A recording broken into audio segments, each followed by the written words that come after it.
Assalamualaikum warahmatullahi wabarakatuh. Perkenalkan, nama saya Haryono dari kampus IM Ma'arif NU Metro. Saya dari Prodi AHS.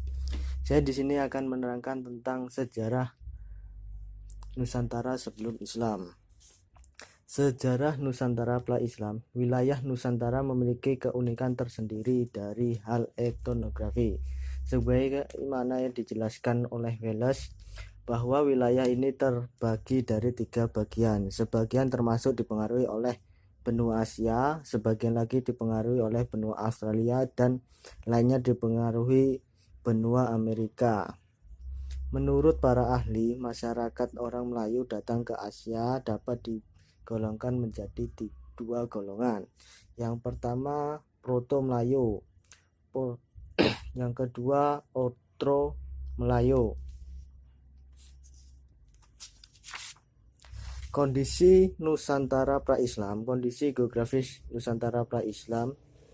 Kepulauan Indonesia yang terletak antara 2 benua Asia dan benua Australia sering diumpamakan sebagai sebuah jembatan antara kedua benua tersebut.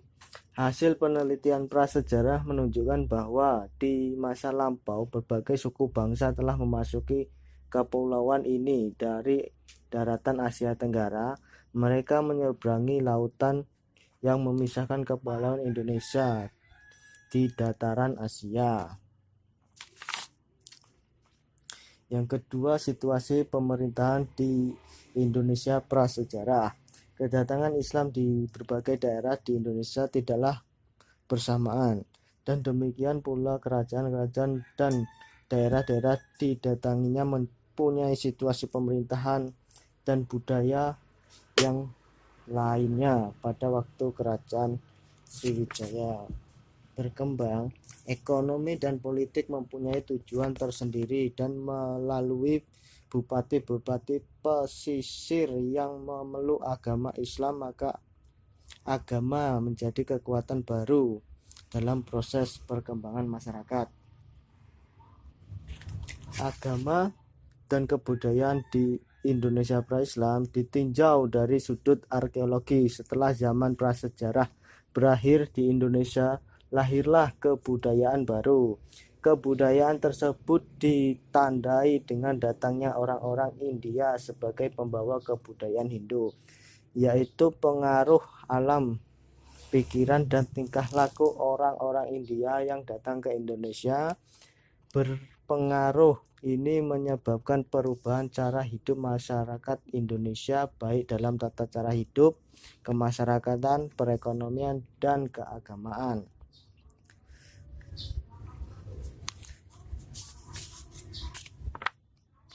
Sudah sejak lama zaman prasejarah telah dapat dihubungkan maritim antara India dan Indonesia.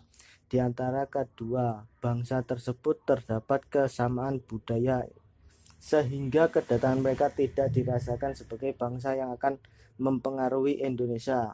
Sekitar abad pertama dan kedua Masehi, agama Hindu mulai diperkenalkan oleh para pedagang India melalui interaksi di jalur-jalur pantai Indonesia. Pada gilirannya, kontak perdagangan yang dilakukan oleh kedua belah pihak ini mengakibatkan penetrasi agama Hindu ke dalam kultural masyarakat Indonesia.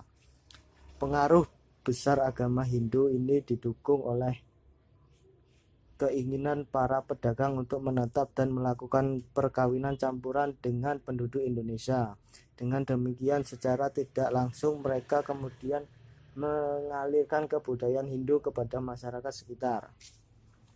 Sejak abad pertama hingga akhir abad ke-15, Indonesia terdapat beberapa kerajaan yang menerima pengaruh Hindu-Buddha. Namun pengaruh tersebut hanyalah merupakan lapisan tipis dan penghalus semata-mata. Karena itulah, dari sudut kebudayaan Indonesia, Hindu mungkin lebih tepat untuk menyebut masyarakat kerajaan-kerajaan yang dapat berpengaruh Hindu-Buddha yang muncul dan berkembang di beberapa bagian Indonesia sejak abad pertama sampai lebih kurang akhir abad ke-15 itu kerajaan-kerajaan di Indonesia pra-Islam.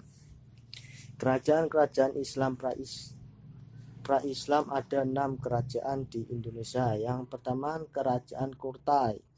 Kerajaan Kutai terletak di Kalimantan Timur, daerah Muara Akaman di tepi Sungai Mahakam. Berdasarkan informasi yang ditemukan pada 7 prasasti berupa yupa yang ditulis dengan huruf Palawa dengan bahasa Sangsekerta.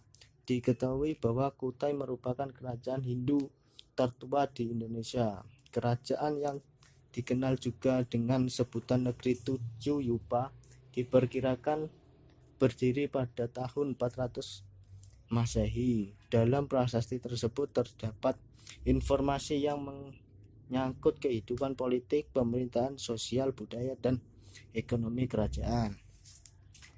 Yang kedua, Kerajaan Tarumanegara. Pada pertengahan abad ke-5 Masehi, di daerah lembah Sungai Citarum, Jawa Barat terdapat kerajaan bernama Tarumanegara. Kerajaan Taruma merupakan kerajaan tertua di Jawa. Jika diberita tentang Kutai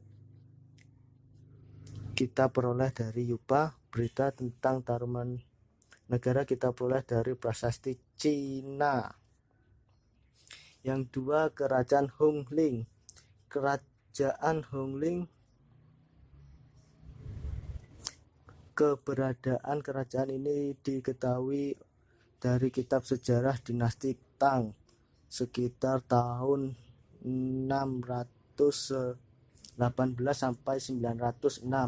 Diperkirakan kerajaan Hongling atau Kaling terletak di Jawa Tengah. Nama ini diperkirakan berasal dari nama sebuah kerajaan di India, Kalingga. Tidak ditemukan peninggalan yang berupa prasasti dari kerajaan ini. Menurut berita Cina, kotanya dikelilingi dengan pagar kayu. Rajanya beristana rumah yang bertingkat yang ditutup dengan atap. Tempat duduk sang raja ialah Petarana Gading. Yang keempat, Kerajaan Sriwijaya. Kerajaan Sriwijaya berasal dari kata Sri, mulia, dan kata Wijaya, kemenangan. Kemenangan yang dimaksud di sini ialah kemenangan Daputa yang dalam melakukan perjalanan suci. Kerajaan ini terdiri pada abad ke-7 Masehi. Pusat kerajaan Sriwijaya berada di Palembang. Seperti halnya Kutai dan Tarumanegara, keberadaan Sriwijaya juga diketahui dari prasasti dan berita Cina. Dari tempat ditemukan prasasti yang menyebutkan tentang Sriwijaya, dapat diketahui bahwa Sriwijaya merupakan kerajaan besar.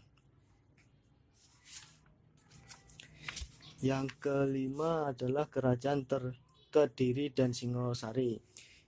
Setelah Airlangga membagi kerajaannya menjadi 2, sejarah selanjutnya dari kerajaan-kerajaan yang ditandai oleh perebutan kekuasaan. Pada waktu terjadi pembagian kerajaan Airlangga, Samarawijaya sebagai Raja Panjalu dengan ibu kota Daha, dan Panji Garangska sebagai Raja Jelangga dengan ibu kota Kahuripan. Terjadi perang saudara di antara keduanya sekitar tahun 1044 dan 1052.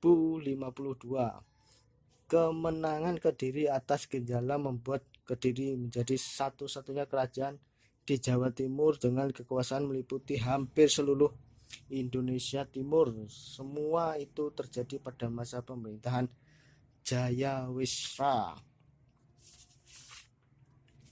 Yang keenam adalah Kerajaan Majapahit. Tidak seperti kerajaan-kerajaan sebelumnya, sumber-sumber tentang keberadaan Majapahit banyak ditemukan, antara lain melalui prasasti, kitab-kitab, dan berita Cina. Majapahit didirikan oleh Raden Wijaya, menantu Raja Kartanegara dari Singosari. Raden Wijaya dinobatkan menjadi raja pada tahun 1293.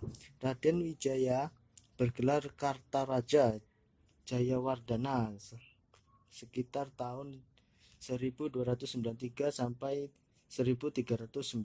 Beliau menikah dengan keempat putri Kartanegara, yaitu Dyah Dewi Tribhuwasari, Dyah Dewi Narundahita, Dyah Dewi Pramita, dan Dyah Dewi Gayatri.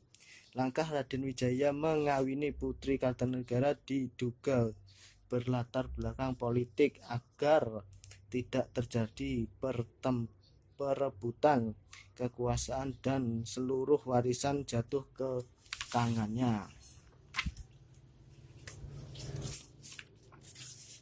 Pada masa ini terjadi pemberontakan sedang dan kersa, tapi semuanya dapat diatasi oleh Gajah Mada pada tahun 1350. Gayatri wafat, Tribhuwanatunggadewi segera turun tahta digantikan oleh putranya yaitu Hayam Wuruk, yang artinya ayam jantan muda, yang masih berusia 16 tahun. Hayam Wuruk merupakan raja yang membawahi Majapahit mencapai puncak kejayaan. Dengan didampingi patih Gajah Mada, Hayam Wuruk menjadi raja Majapahit, sebagian kerajaan yang sangat besar. Wilayah kekuasaan meliputi Nusantara, Sumatera, Sulawesi, Kalimantan, Maluku, Malaka, dan Tumasik, Singapura, serta